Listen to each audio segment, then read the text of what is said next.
지난 시간에 이어 다시 이어나가겠습니다. 그런데도 왜 하나님은 벨렉의 선민 이스라엘을 먼저 사용하셨을까? 내가 이 문제에 대해 주님께 여쭈었을 때 6단계 선민은 너무 존귀한 백성이라 나중에 쓰려고 감춰뒀기 때문이라고 말씀하셨고, 또한 구약 성경 창세기 1장 9절 말씀으로 응답해 주셨습니다. 저녁이 되며 아침이 되니 이는 첫째 날이라. 저녁이 되며 아침이 되니 저녁이 먼저이고 아침이 나중이다. 서쪽이 먼저이고 동쪽이 나중이다.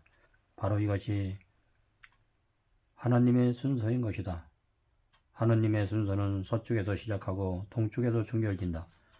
벨렉 족속이 결국 천손민족답지 않았지만 하나님께서 벨렉의 육대손 아브라함을 부르시고 그 후손을 언약 백성으로 삼으신 까닭이 거기에 있었다. 벨렉의 후손은 서쪽의 자리를 잡았고 욕단의 후손은 동쪽의 자리 잡았기 때문이다. 즉 하나님의 순서에 의해 서쪽에 있는 벨렉의 선민이 동쪽에 있는 6단계 선민보다 먼저 쓰임을 받아야 했던 것이다. 그러니까 전혀 천손민족답지 않았던 벨렉의 가계 언약 백성이 되어 먼저 사용된 것은 전적으로 하나님의 은혜였다. 결코 그들의 영성이 6단의 가계보다 우월해서가 아니었다. 우생 숭배자인 아브라함이 하나님의 부름을 받은 것은 오직 하나님의 은혜였던 것이다. 만약 유대인들이 이 책을 읽는다면 그들은 이쯤에 와서 더 이상 시기심을 참을 수 없을 것이다. 그것이야말로 하나님의 뜻이다. 이스라엘은 구원을 위한 하나님의 계획이 이스라엘을 시기나게 하는 것이기 때문이다. 로마서 11장 14절. 그런데 열방 백성 가운데 유대민의 자존심을 건드리고 이스라엘의 시기심을 자극할 수 있는 단 하나의 민족은 오직 한국뿐이다. 왜냐하면 그들은 6단계 선민이기 때문이다. 저녁이 되고 아침이 된다. 서쪽이 먼저이고 동쪽이 나중이다. 6단계 선민 한국인은 이 계시를 놓치지 마라. 하나님께서 동쪽에 거하는 6단의 후손은 결코 잊으신 것이 아니다. 묵시적 언약 백성인 6단 족속은 나중에 쓰일 백성으로 아시아 동쪽에 은닉해 두신 것이다. 바로 여기에서 이미 한국인은 복음의 마지막 주자로 부름받은 백성이라는 사실이 계시되어 있었다. 서쪽의 벨렉의 선민 이스라엘을 택하셔서 구원의 길을 여신 하나님께서는 마지막 때에 동쪽계 6단계 선민 한민족을 통해 구원의 길을 완성하실 것이다. 즉 하나님은 구원사에서 가장 중요한 때에 한국인을 쓰시는 것이다. 이와 같이 하나님도 보물을 숨겨두셨다가 가장 중요한 때에 사용하신다. 이제 우리는 6단의 목적지 세팔의 지를 확실히 찾았다. 애시적 지명인 세팔은 세벌이요. 세팔은 세발 공고신인데 강명이 본원지인 배달한 것이다. 그 땅은 우리 배달 계례가 처음으로 터잡고 살아온 땅이다. 그래서 우리는 또 하나의 선민 6단의 후손이 누구인지를 아주 분명히 알 수 있다. 존귀한 백성은 바로 아리랑 민족 한국인이다. 신적 선택을 받은 종족인 6단 족속의 빛이 근원이신 하나님을 지극히 공경하며 강명의 본원지인 세밤나라를 찾아가려고 아침에 돋는 해를 따라 산을 넘고 들을 지나 쉬지 않고 동쪽으로 이동하였다. 그리고 마침내 아시아 동력에서 가장 높고 밝은 산인 태백산 백두산에 올라 유이신 하나님께 제천의식을 거행하고 천지가 솟아오른 산정을 새 출발의 기점으로 삼은 백이민족이다. 6단의 후손이 처음 세대 이후에 더 이상 성경에 언급이 없는 이유가 여기에 있다. 천선민족인 그들은 아주 먼 아시아 동쪽으로 자취를 감추었기 때문이다. 그래야 그들은 잃어버린 한 마리 양같이 되었다. 그래야 신실하신 하나님은 6단계 선민을 잊지 아니하시고 말세의 복음의 마지막 주자로 쓰시기 위해 반드시 동방에서 그들을 부르실 것이다. 이사야 46장 10절로 13절, 계시록 7장 1절 8절. 이제 우리는 결론을 내리는 아무 문제가 없다. 6단의 후손이 어디에 있는 누구인지를 찾는 데 여지를 제공하는 세발의 길을 분명히 찾았기 때문이다. 이 세상에 존재하고 있는 또 하나의 선민, 6단의 후손은 어느 땅에 있는 누구인가? 그 존귀한 백성은 그 동국의 한국인이다. 6단의 목적지 세팔은 곧 한국 민족의 역사의 고향 세벌이기 때문이다. 곧 배달, 세발공 곳. 그러므로 한국인의 역사의 문화 그리고 언어를 알지 못하는 서양의 성경 연구가들이 6단의 목적지 세팔이 어딘지를 도무지 찾지 못하는 것은 당연하다. 모든 성경 조석 책들을 보라. 그들은 세파리의 일지는 알 수 없다고 말하고 있다. 그렇다 세파리의 일지는 그들이 찾을 수 있는 것이 아니다. 그것이 욕단의 직계 자손인 우리가 스스로 찾아야 할 몫인 것이다.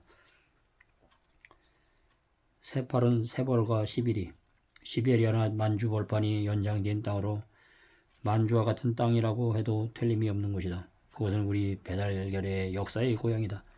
따라서 그곳을 부르던 우리의 땅 이름이 아득한 옛날부터 있었는데 그것이 토박이야말로 시비리이다. 이 시비리란 말로 세벌의 변음이다. 우리의 한국 홀소리가 구울러감에 따라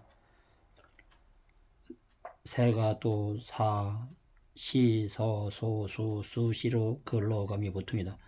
우리가 새가 그같이 여러가지 소리로 음으로 나타난다. 시비리 시는 새를 뜻하는 말이다. 그리고 시비리의 비리는 벌의 의미를 갖는 순수한 우리말이다. 비리와 비슷한 말로 누리가 있는데 비리는 벌만 뜻하지만 누리는 온누리는 땅덩어리, 곧 산과 계곡, 강과 바다, 벌과 등 땅의 모든 것을 의미한다.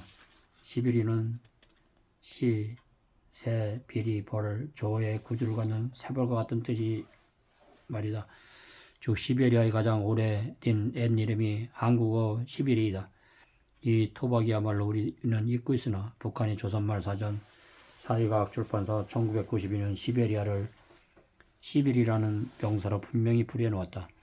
시비리가 시베리아로 불려지게 된 것은 고구려가 망한 후 방치된 시비리를 16세기에 러시아가 불법 강점하면서부터이다. 러시아족이 동침한 이후 시비리는 그 신비한 모습을 세계사에 드러나게 되었는데 시비리를 강침한 러시아 사람들은 그 땅에로부터 부르던 이름을 그대로 시비리라고 불렀다. 그것을 영국인들이 듣고 마치 고려를 코리아라고 부른 것처럼 시베리아라고 부른 것이 오늘날 시베리아로 세계에 알려진 것이다. 그러니까 최소한 400년 이전에는 시베리아란 말은 지구상에 없었다. 오직 한국어 시비리가 있었을 뿐이다.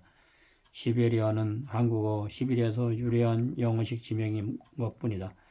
오늘날 시베리아는 러시아 땅으로 되었지만 16세기에 러시아족이 우랄 산맥을 넘어서 동방을 침략해 오기 전까지 그 땅은 러시아와 전혀 인연이 없는 땅이었다. 단군 이래로 시베리아는 만주와 함께 근본적으로 우리 땅이다. 다만 1300년 전에 한족의 강침에 의해 고구려가 망하면서 우리 민족이 나뉜 만주 땅이 오늘날에도 한족에게 무단 강점되고 있는 것이며 그 400년 전에 러시아족의 침략에 의해 시비리도 강점되고 있는 것이다. 만주와 시베리아는 빼앗긴 땅이 아니다. 강침에 의하여 국토가 분단된 대한민국의 영토이다. 그것은 민족 발상지로 결의의 힘이 왕성하게 축적된 날에 당연히 한족과 러시아족에서 뒤돌려 받아야 할 세팔은 곧 우리의 땅인 것이다. 우리는 만주와 시베리아를 지나 러시아에 양도한 바 없다. 그 땅은 위세에 의해 강점되고 있는 분단인 우리의 영토이다. 욕단은 홍수 이후 동양으로 아리랑 고개를 넘어 가장 먼저 이동한 족족이었으며 시베리아 만주를 처음으로 개척 지배했던 동양의 선주민이었다. 그런데 역사가들은 고대의 시베리아와 중원 및 극동 지역을 가장 먼저 차지하고 살았던 사람들이 한국인의 선주인 동이족이라고 말한다. 임승국, 주관중, 다물의 역사인밀의 다물민족연구소 페이지 63페이지. 그러므로 욕단의 후손이 한국인인 것은 의문의 여지가 더욱 없다. 그렇다. 한국인의 선주인 동이족은 고대의 알타이 산맥과 바이칼 호수 주변에 시베리아에 넓게 퍼져 살면서 극동으로 이주해왔다. 우리는 한민족의 뿌리는 단군이며 그 정신적 고향은 북방, 특히 백두산과 바이칼호에 있다. 동해의 영역은 대체로 지금의 만주를 중심으로 하여 서쪽으로는 몽고와 연계되어 있고 동쪽으로는 진화의 만리장성 안 깊숙이까지 북쪽으로는 시베리아로 뻗쳐 실로 강활한 지역에 걸쳐 있었다. 바로 그들이 시발로간 욕단족 속인 고대 한국인인 것이다. 한국인은 남자를 사내라고 하는데 이는 사나이의 준말이며 사나이는 사나이로서 곧 산에서 온 사람이란 뜻이다. 바로 한국의 선조들이 아리랑 고개 파미르 고원과 천천산맥과 알타이 산맥을 넘어 이 땅까지 이동해 왔기 때문이다.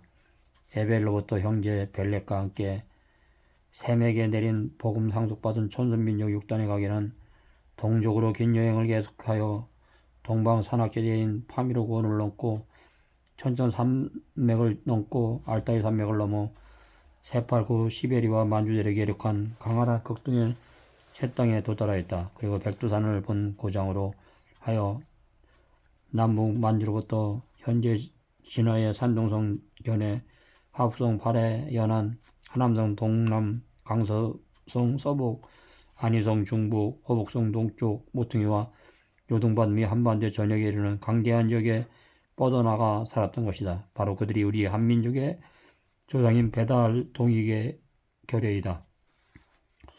시베리아 바이카루에 도달한 고대 한민족 동이족 베링의 해협을 건너 알래스카를 거쳐 캐나다로 가고 여기에 남은 것이 에스키모족이요. 더 진행된 것이 캐나다의 미국의 북미 인디언이요. 더 진행한 것이 남미의 원주민이 인디오의 조상이 되었다. 이와 같은 사실은 그들이 체격, 피부색, 머리 색깔, 엉덩이의 반점뿐만 아니라 언어, 생활, 도구 및 풍습, 유물들이 입증하는 것이다. 북미 인도리 말과 우리말을 비교해보면 1인칭 대명사가 우리 한국어, 나주 혹은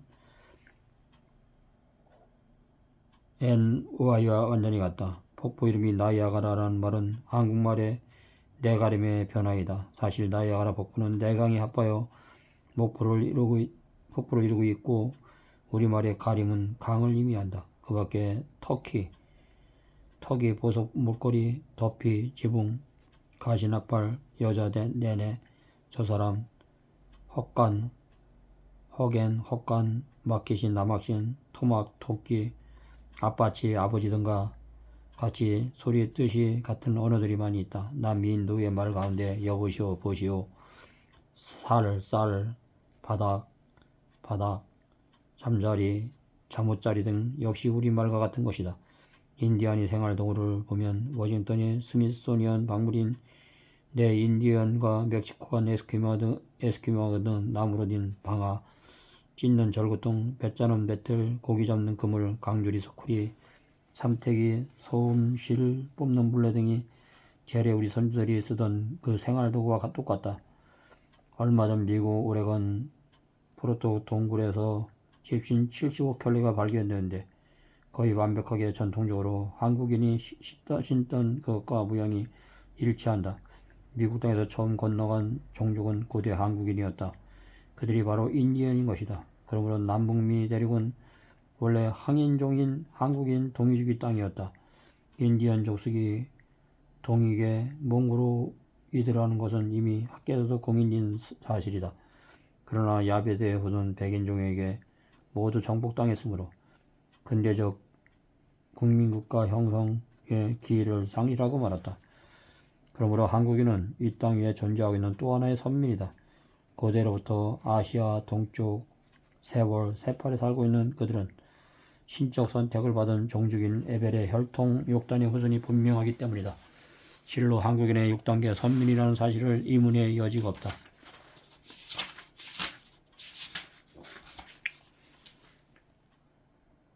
세발은 서울.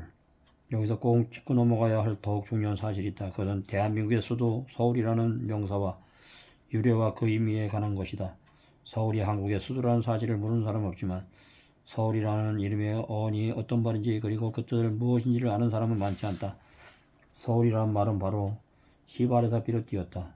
시발의 시는 시, 스, 시 등으로 쓰였고 오늘날의 세, 서, 시 등으로 쓰인다. 그리고 발은 벌을 표현했다. 봉이 음음 전면에 의해서 울로 된 것이다. 그래서 시발은 현재의 서울까지 이루었다. 즉 서울이란 말의 시작은 시발이었다. 시시스 시시는 새롭다이며 출발을 띈 말이며 서울이란 말 역시 새로운 땅, 좀 더 자세히 말하면 밝은 새나라 땅이란 뜻이다.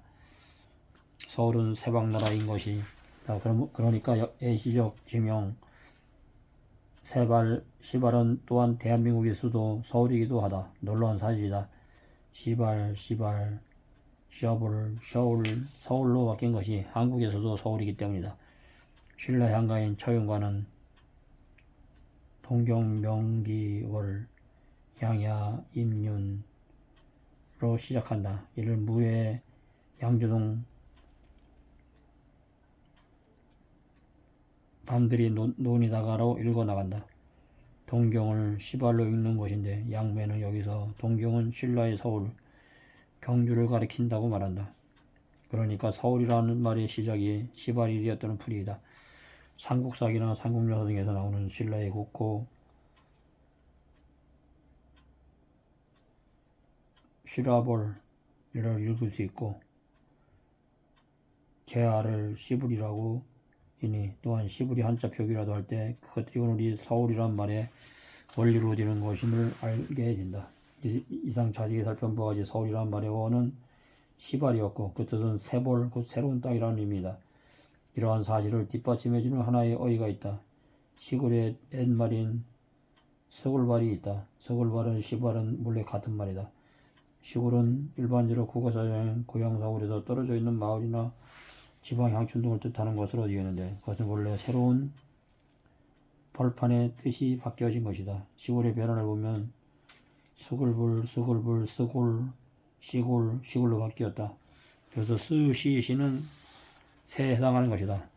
그리고 강의 옛말이 가람이드, 가람은 벌의 옛말이어서 따라서 시골은 새벌 즉 새로운 땅이란 말이다. 그것은 지방 향촌 등을 뜻하는 말로 의미가 바뀐 것이다. 이와 같은 사례를 통해 우리는 서울이란 말의 어원이 시발이었다는 사실을 분명히 알 수 있다. 그러나 따라서 욕단의 목적지인 세팔은 진주로 동방의 서울을 예시한 것이다. 세팔의 원형이 시발이기 때문이다. 놀라움을 금치 못한 사실이다. 이서 우리는 또 하나의 선민인 욕단의 후손이 극동의 한국인이라는 사실을 더 명확히 알 수 있다. 수도는 국가를 상징하기 때문이다. 서울이라는 명사는 보통 명사도 되기 때문에 수도를 다른 지방으로 옮겨도 서울로 여전히 서울로 간주된다. 신실하신 하나님은 이렇게 동방으로 간 욕답게 선민이 누구인지를 오늘날 우리들이 분명히 알 수 있도록 성경에 충분한 단서를 남겨두셨다. 이 세상에 존재하고 있는 또 하나의 선민인 욕단의 후손은 어느 땅에 있는 누구인가? 그 존귀한 백성은 바로 극동의 한국인이다. 욕단의 목적지 세팔은 한민족의 역사의 고향 시불, 세볼, 세발공구, 배달이며 또한 대한민국의 상징인 서울이기 때문이다. 참으로 아리랑 민족 한국인의 욕단계 선민이라는 사실은 그 증거가 아주 명확하게 의심의 여지를 불허한다. 다음 시간에 계속 이어나가겠습니다. 오늘도 하나님의 크신 은총과 은혜가 함께 하시길 간절히 기도하겠습니다. 감사합니다.